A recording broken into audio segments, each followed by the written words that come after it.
नमस्कार दोस्तों, top trending study channel पर आपका स्वागत है। इलाहाबाद हाई कोर्ट की जो ग्रुप सी और डी की वैकेंसी निकली हुई है, जिनका एग्जाम 4 जनवरी और 5 जनवरी को है। तो ग्रुप डी का जो एग्जाम 17 दिसंबर 2022 को हुआ था, उसके अंदर जो मैथ्स के क्वेश्चन पूछे गए थे उनको हम इस वीडियो में देख रहे हैं। इससे आपको ये पता चलेगा कि किस तरीके के मैथ के प्रश्न हमारी परीक्षा में आएंगे और हमें किस तरीके से उनको सॉल्व करना है। शुरू करते हैं। पहला क्वेश्चन था, यदि जैसे ये जो त्रिभुज का निशान है, इसकी जगह पे प्लस रखा जाए और इसकी जगह पे गुणा का निशान रखा जाए तो इसका मान आपसे पूछा गया है। तो इसमें कुछ नहीं है, 4.2। ठीक है, यहां क्या कर दो, आप प्लस कर दो 7.1 और यहां कर क्या कर दो, इंटू कर दो और यहाँ 5। ठीक है, पहले क्या होता है, गुणा होता है ना।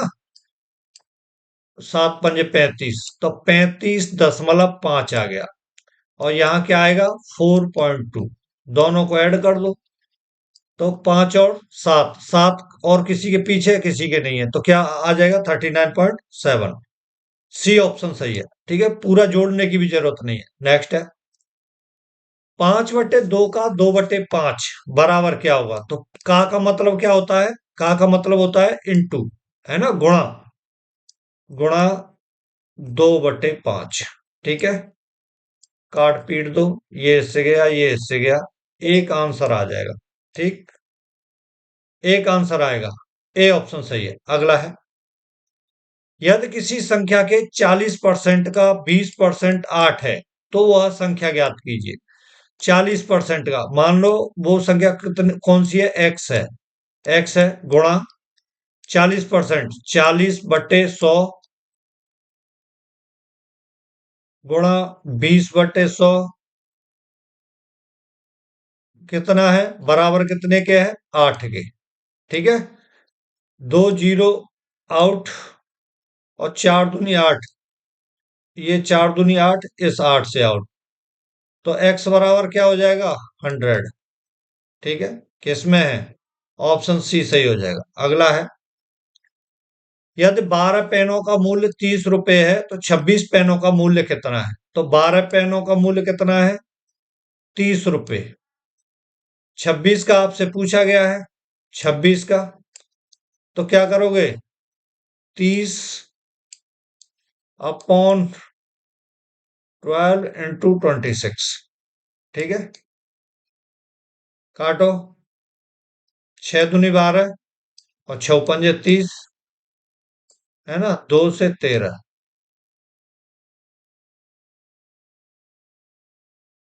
ठीक, तो 13×5 = 65, कितना हो जाएगा, 65। ए ऑप्शन सही है। ए ऑप्शन सही है। ठीक, अगला है, यदि 10 कुर्सियों का क्रय मूल्य, यानी 10 कुर्सियों का क्रय मूल्य मतलब सीपी बराबर है किसके, 8 कुर्सियों के विक्रय मूल्य के। 8 × SP। ठीक है, ये 8 है, ये 5 कट जाएगा, 2 से ये 4 बार कट जाएगा। सीपी को इधर ले आओ, 4 को इधर ले आओ। ठीक है, तो 5, 4 को इसके नीचे लेके आएंगे तो 4 बराबर SP/CP। ठीक है, अब पूछा क्या गया है, तो दुकानदार का लाभ प्रतिशत। तो लाभ प्रतिशत क्या होता है, लाभ प्रतिशत बराबर लाभ परसेंटेज बराबर, देखो ये सीपी है ये एसपी है, कितना लाभ हो रहा है, 1 का। और लाभ निकालेंगे तो किसके परिप्रेक्ष्य में निकाला जाता है, सीपी के में। तो 1 का लाभ हो रहा है, सीपी कितना है, 4 × 100। ठीक है, कितना आ जाएगा, 25, 25% आ जाएगा।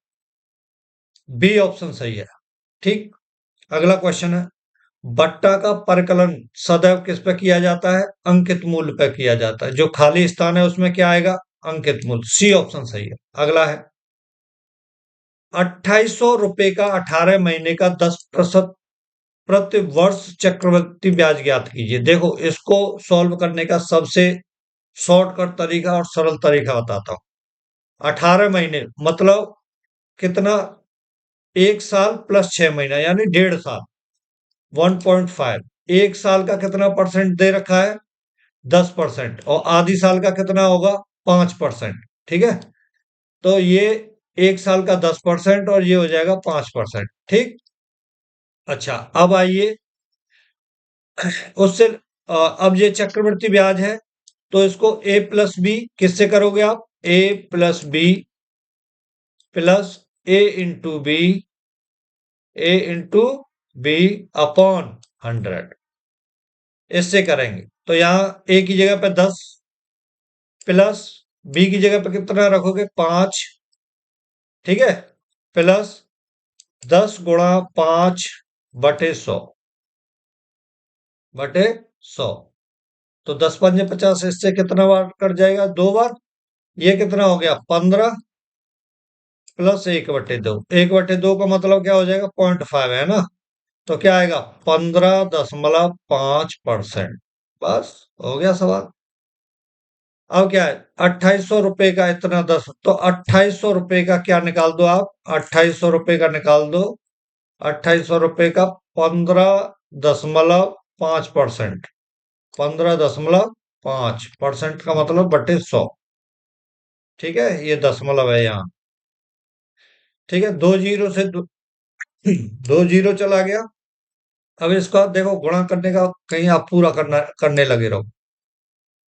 15 का गुणा पहले 28 में कर लो, तो 15×8 = 120, 12, और 15×2 = 30, और 12 = 42।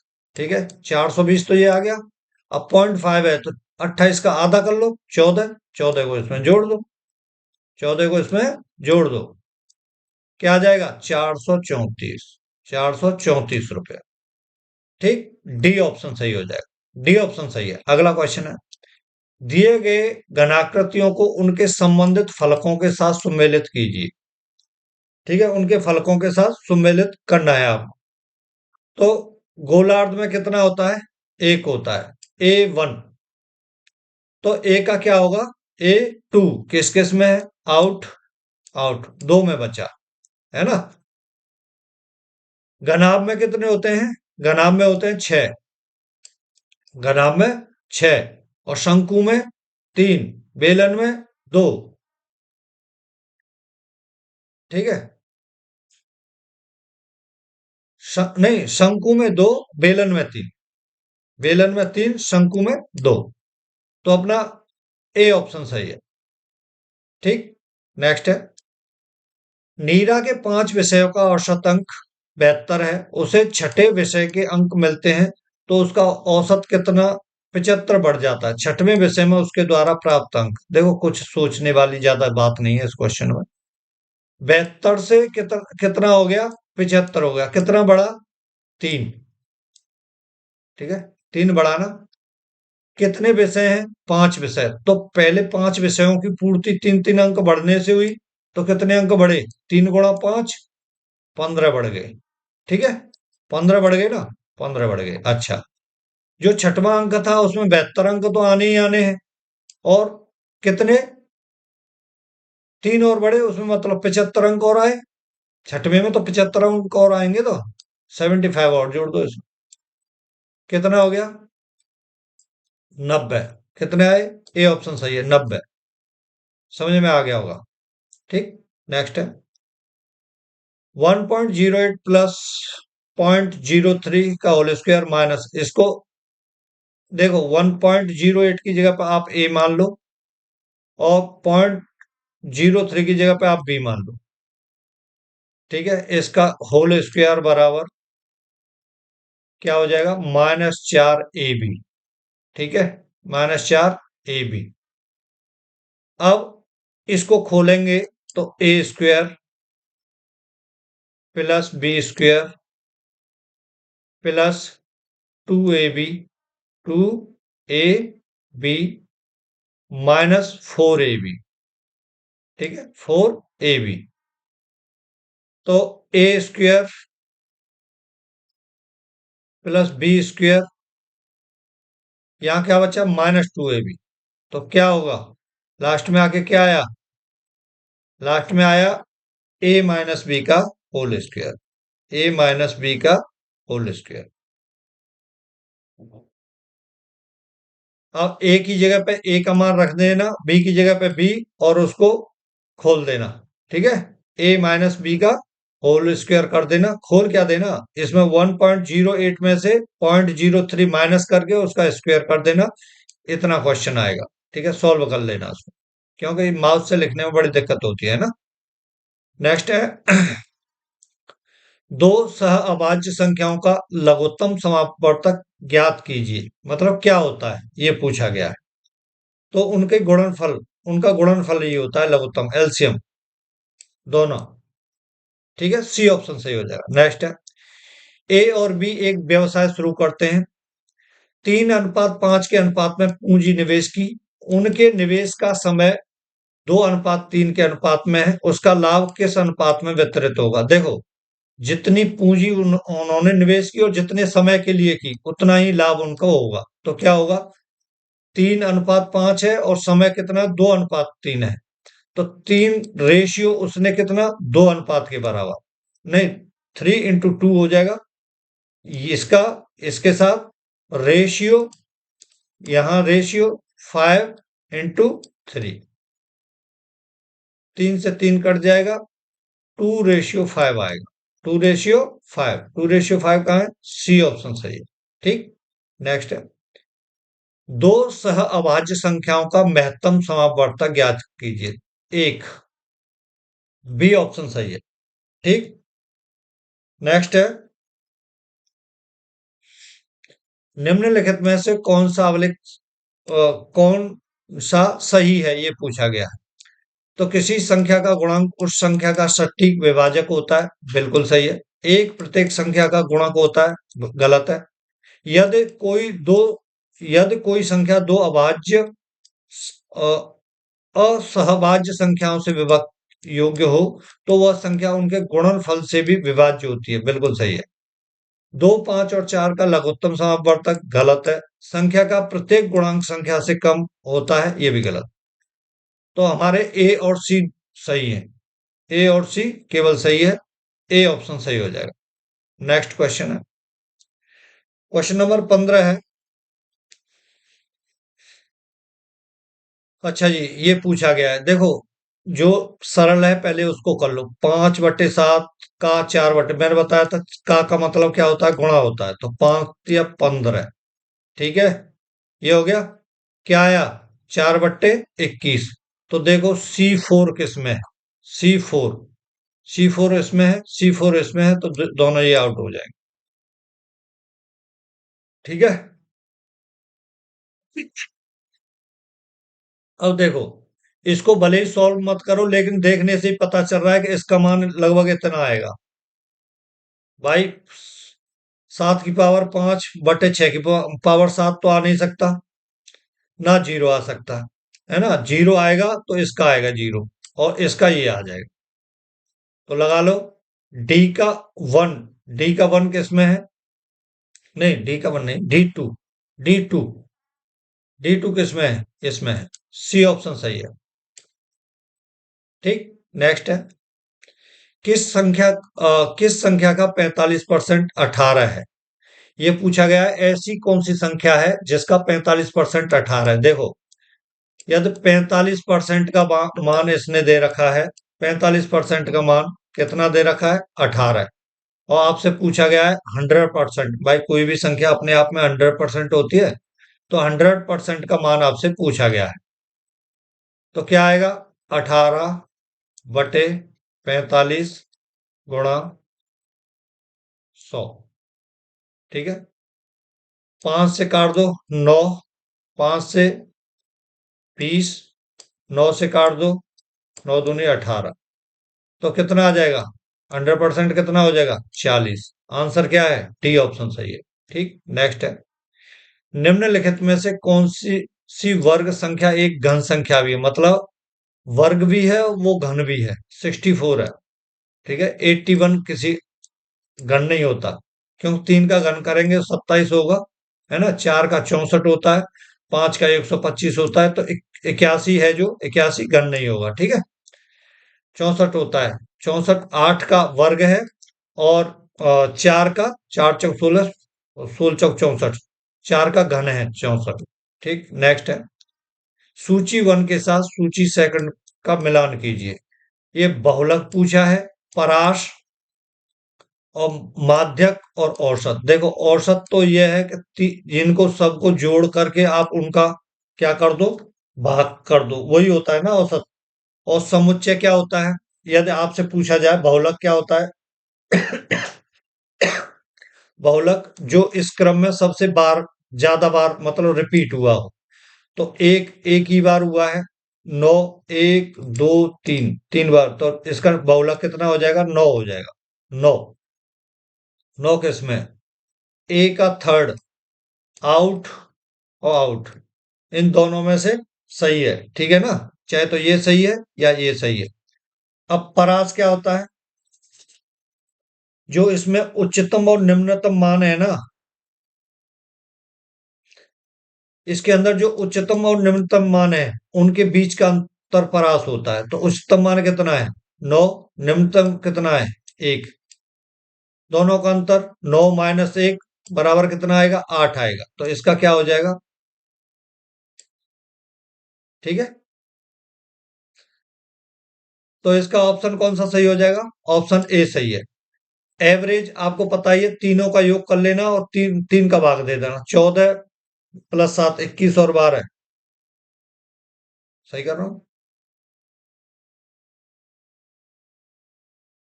एवरेज 14, 7 प्लस 14 और 7, 21 और 12, 33 पॉइंट में तो, हाँ, 33/3, 11, इसका 11 होगा, ठीक है।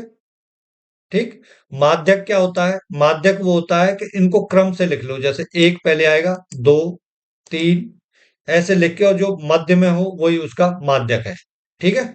इस तरीके सॉल्व करोगे तो ए ऑप्शन सही होगा। नेक्स्ट है, दो अनुक्रमिक विषय पूर्णांकों के वर्ग का मध्य का अंतर सदैव विभाज्य होता है, कितने से विभाज्य होता है, ऑप्शन बी सही है, 4 से विभाज्य होता है, ठीक है, 4 से विभाज्य होता है। नेक्स्ट क्वेश्चन है, बहुविकल्प आधारित परीक्षा में प्रत्येक सही उत्तर के लिए 1 अंक मिलता है, और प्रत्येक गलत उत्तर के लिए 1/3 अंक घट जाता है। एक छात्रा को 120 प्रश्न हल करने पर 80 अंक प्राप्त हुए हैं। उसने कितने प्रश्न सही किए थे। अब हमने मान लिया कि उसके जो सही प्रश्न थे, उत्तरों की संख्या क्या थी, एक्स थी। कितनी, एक्स थी। तो गलत उत्तरों की संख्या, टोटल प्रश्न कितने हैं, 120 हैं, तो गलत की संख्या कितनी हो जाएगी, 120 माइनस एक्स। अब कुल अंक यदि आप संभालोगे, कुल अंक कितने आएंगे, कुल अंक, कुल अंक कितने आएंगे,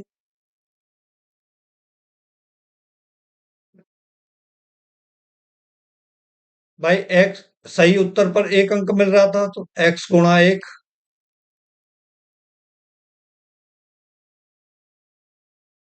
ठीक है। इसमें से जो गलत के माइनस करने पड़ेंगे, एक पे कितना कट रहा है, 1/3, 120 माइनस एक्स, और आए कितने, 80 आए। सॉल्व कर लो, कंप्लीट सॉल्व कर लो इसको, x माइनस, इसको सॉल्व करेंगे, यहाँ 3 एलसीएम आ जाएगा, 3x माइनस अंदर जाएगा, ये 120, ये अंदर जाएगा तो ये प्लस हो जाएगा, प्लस x बराबर 80, ठीक है। तो 3 और 1 4x बराबर 8 का गुणा इसमें होगा, तो 8 × 3 = 24, 240, और ये -120 उधर जाकर के प्लस के हो जाएंगे, 120, ठीक है। ये कितना जोड़ने पर कितना आया, 360, 40x बराबर क्या आया? 360। तो x बराबर क्या आएगा? यहां ले लेते हैं, यहां तो आएगा भी नहीं यार, यहाँ वो आ रहा होगा। x बराबर क्या आएगा? 360/4। 90 आंसर आ जाएगा। ठीक, 90। बी ऑप्शन सही है। अगला क्वेश्चन है, ये घनमूल दे रखे हैं आपको, तो आपको ये पता होना चाहिए, देखते ही पता चल जाना चाहिए कितने का है। 11 का है, गुणा 11 का है ना। ये कितने का है? छिचंग 36, छिचंग 6 का, प्लस 729, ये कितने का है? 9 का। 9 9 में 81, 9 1 9 78, ठीक है। प्लस ये कितने का है? 4 चौक 16, 4 चौक 64। इसको हल करोगे, हल कर लेना, 66 प्लस 9 4 13, कितना आएगा? 79। डी ऑप्शन सही है। अगला, ए और बी दोनों दोस्तों ने मिलकर एक व्यवसाय शुरू किया। बी का निवेश ए के निवेश का 1/4 गुना है। तो देखो, थोड़ी सी ट्रिक है, बी का निवेश ए के निवेश का 1/4 गुना है। रेशियो निकाल लो, वो ए रेशियो बी निकालेंगे जब हम, ए रेशियो बी, तो बी का निवेश ए के निवेश का 1/4 गुना है। तो ए का निवेश कितना हो जाएगा? 4, और बी का निवेश कितना हो जाएगा? 1। ठीक है। अब दे रखा है 1,60,000 रुपए के वार्षिक लाभ में बी का लाभ बताइए। तो वार्षिक मतलब 5 की वैल्यू, 4 और 1 5, 5 की वैल्यू कितनी दे रखी है? 1,60,000। 1,60,000, ठीक है। अच्छा, पूछा क्या है? बी का लाभ पूछा है, मतलब एक की, तो एक की वैल्यू निकालोगे जब आप, तो 1,60,000 में डिवाइड कर दो कितने का? 5 का, ठीक है।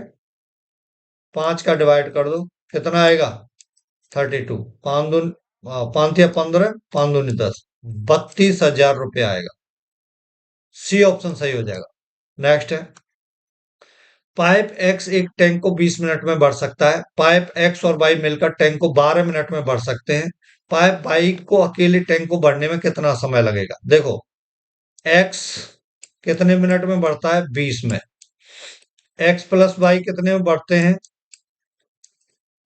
अरे भाई, माउस है थोड़ा सा ना, 12 में। एलसीएम लेंगे, कितना आएगा? 60। 20 या 60, 12 60 है ना। 20 या 60 कितना आया?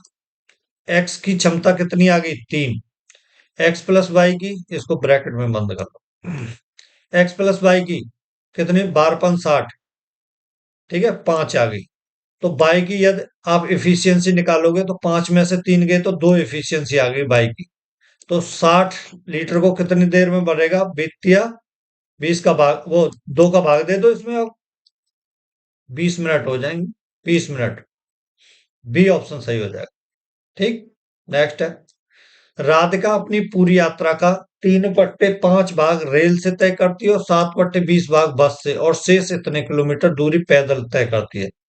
उसके द्वारा तय की गई कुल दूरी बताइए। देखो, ऐसे सवालों में मान लो आपकी टोटल जो दूरी थी वो एक्स है, एक्स, तो एक्स का 3/5 भाग रेल से तय करती है। तो क्या करोगे आप? इसका 3/5 भाग किससे करती है? रेल से। तो जो ये उसमें भिन्न में दे रखे हैं, पहले इनको सॉल्व करो, उसको जो शेष भाग है उसको छोड़ दो अभी। 3/5 भाग किससे करती है? रेल से। और 7/20 भाग किससे करती है? किससे करती है? बस से। तो 7/20, 7x/20।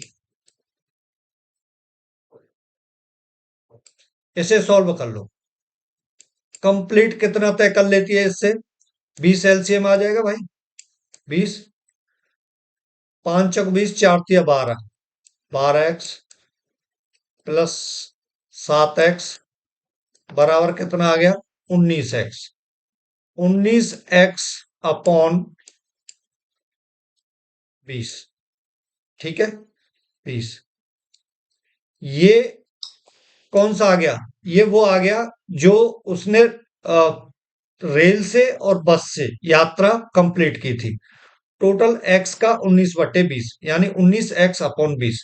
अब वो बोल रहा है शेष 6.5। अब क्या करो, टोटल हमने एक्स माना था, इसको इससे माइनस कर दो। 19x/20 बराबर किसके हो जाएगा? 6.5। 6.5 तो क्या है? 20x माइनस 19x बराबर क्या हो जाएगा? 6.5। बस x बराबर बटे, यहाँ 20 भी तो आएगा ना, इसके नीचे 20 एलसीएम लेंगे तो x बराबर 20 गुणा 6.5। बस दोनों का गुणा कर लेना, 130 किलोमीटर आंसर आएगा। ए ऑप्शन सही है। लास्ट क्वेश्चन है दोस्तों, किसी सप्तभुज के सभी अंतःकोणों का योग कितना होता है? तो एन भुज के अंतःकोणों का योग कितना होता है? n-2। एन भुज के अंतःकोणों का योग कितना होता है? n-2 into 180 degree. तो कितना, सॉरी, 180 डिग्री कितने को पूछा है? सप्तभुज के। 7 यहां रख दो एन की जगह पे। 7-2 गुणा 180 डिग्री। ठीक है।